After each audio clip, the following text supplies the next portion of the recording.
Nagki-crave ka sa kwek-kwek pang merienda pero ayaw mong lumabas dahil tinatamad ka papunta sa kanto kasi usually sa kanto nabibili yung mga kwek-kwek, di ba?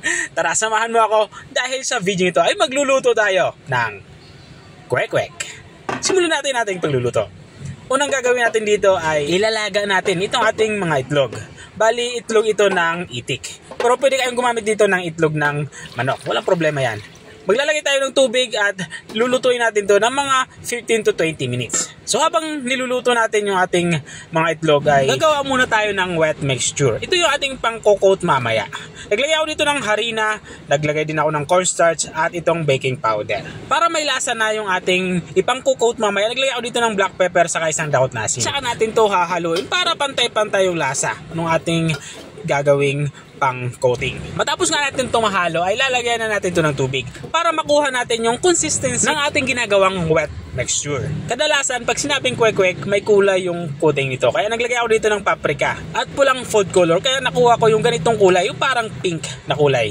At matapos natin mahalo ito ng maigi at nakuha na natin yung consistency na gusto natin ay tatabi muna natin to.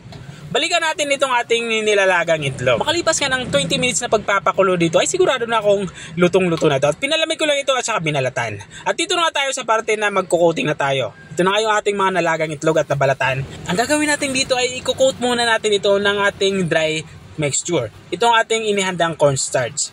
Papaikot-ikutin lang natin ito dito sa ating cornstarch. Saka natin ito ilalagay dito sa ating ginawang wet mixture. Katulad ng aking ginagawa. At gagawin natin itong ganitong proseso sa lahat ng itlog na ating lulutuin. At kung nanonood ka pa rin hanggang dito sa parte ng aking video, ibig sabihin ay interesado ka sa ating nilulutong merienda. Baka pwede mo naman i-comment kung taga saan ka para alam ko kung hanggang saan umabot ang aking video. Alam kong nagugutom ka na kaya ituloy na natin yung ating pagluluto. Kumuha na ako dito ng kawali at nilagyan ko ito ng mantika. Ang mantika medyo madami. Yung tipong malulubog yung kalahati ng ating kinoat na itlog. Katulad ng nakikita nyo. Gumamit na ako dito ng kutsara para isa-isa natin ito mailag para hindi ito magdikit-dikit. At habang nga tayo ay nagpiprito, gumagawa ng merienda, gusto ko lang i-shoutout ang mga masusugid nating mga taga-subaybay. Big shoutout nga kay Sir Jonathan Rodriguez ng Tarlac City. Shoutout din kay Sir Regan Guhil Serapion. Pinapa-shoutout din niya yung kanyang anak na si Ashley. At shoutout din kay Sir Jomar Daya ng Antique.